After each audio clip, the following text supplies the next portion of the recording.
Hello, everybody, and welcome back to Witch's Castle. I am Will Castle, and today we're going to be looking at a new deck tech featuring Ikra Shadiki, the Usurper, and Ishai Ojitai Dragon Speaker.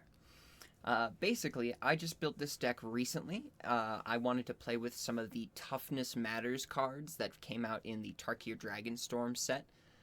There was a lot of Abzan cards that cared about Toughness Matters, and the other color that's known to kind of splash in for black if you don't do a Toughness deck with Abzan is blue for Bant. So I decided I wanted to kind of have my cake and eat it too. So I've put all of these Toughness Matters cards into one deck featuring these two commanders, and they're both from Tarkir, so it kind of feels fun, at least. And without further ado, let's get started. We're going to talk about our commanders first. We have Ikra Shadiki, the Usurper. She's 3, a black and a green, for a 3/7 Snake Wizard with Menace.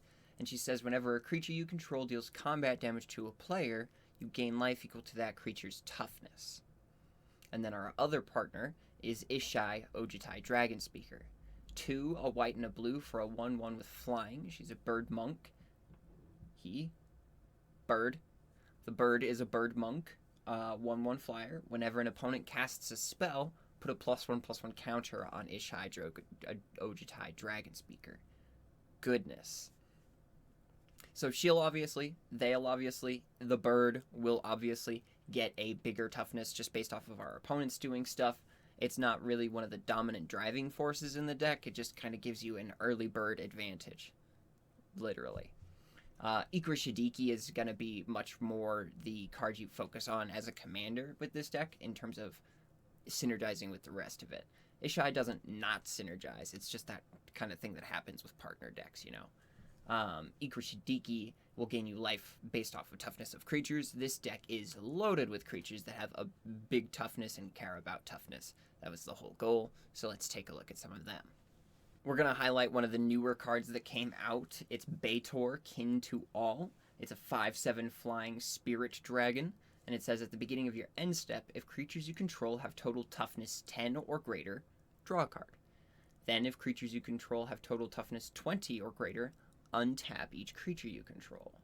Then if creatures you control have total toughness 40 or greater, each opponent loses half their life, rounded up.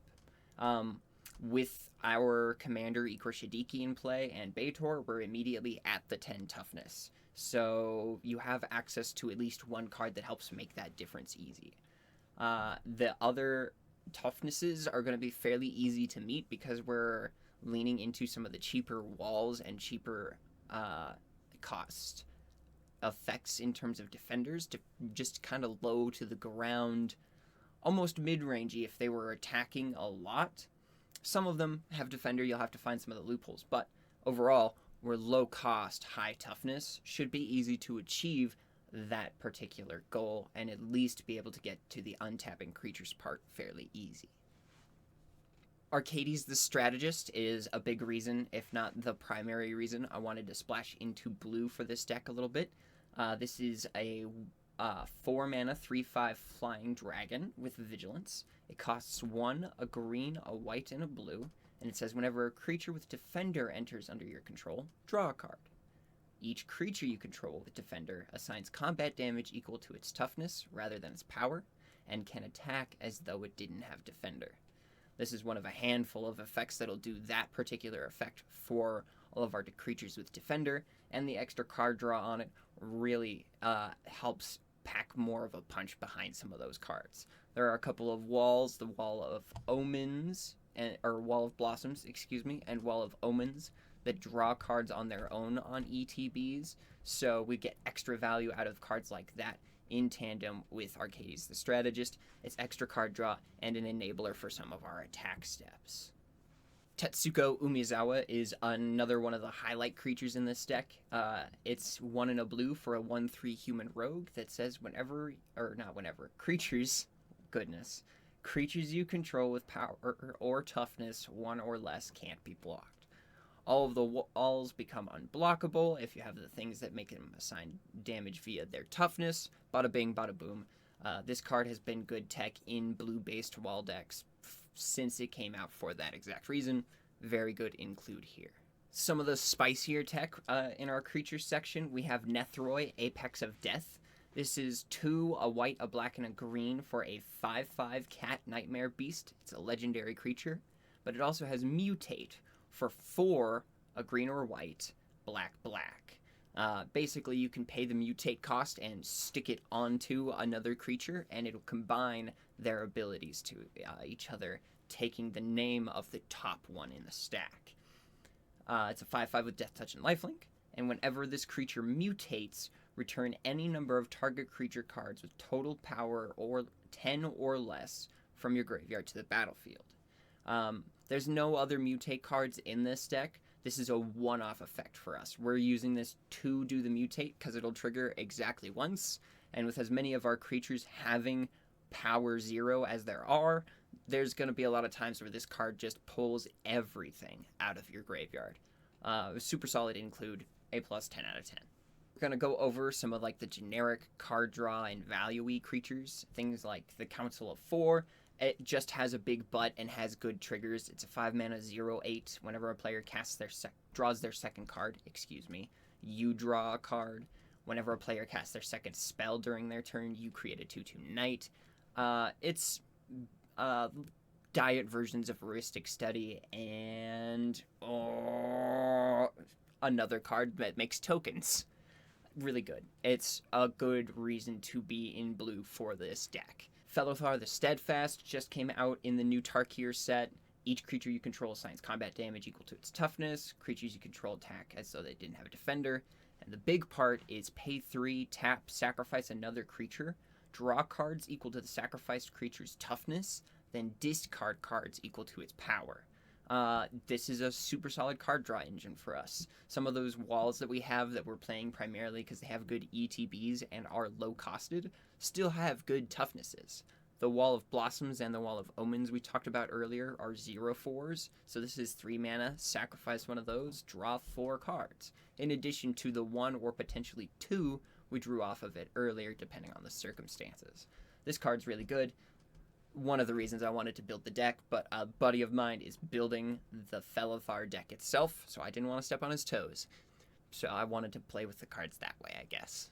And then, yeah, some of our lower to the ground cost creatures, Arboreal Grazer, as enters, you can put a land from your hand onto the battlefield tapped. It's a little bit of ramp. Jotty Offshoot, it's a little bit of life gain. Anytime a land enters, you gain a life. We're running things like Crystal Barricade. This gives us hexproof, prevent all non-combat damage, so it helps protect us from things like Blasphemous Act, which is one of the ways that we would usually get burned in a deck like this. We rely so much on the toughness that we forget that things like that happen. You get burned out, womp womp, bad day. Crystal Barricade helps kind of mitigate that a little bit for us.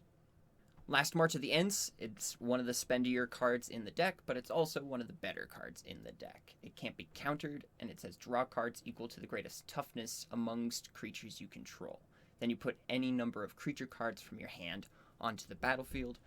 Our whole deck is going to be filled with nothing but creatures that have absurd toughness. This is going to be one of the cards that helps push us over the edge towards the end of the game when we need something to kind of come back with.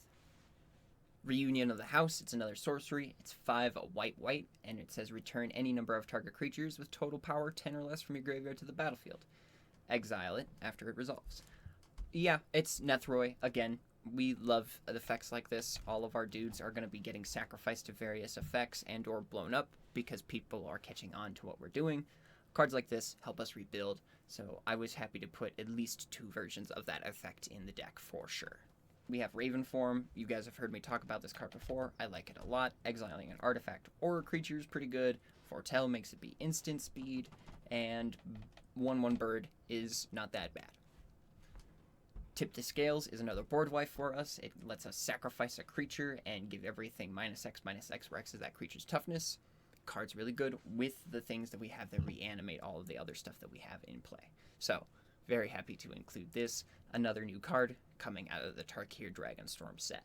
Keeping it super real with you guys, the instants are very boring because it's all interaction. Abzan Charm, Bant Charm, Beast Within, Generous Gift, Path to Exile, Resculpt, Swords to Plowshares, and Heroic Intervention.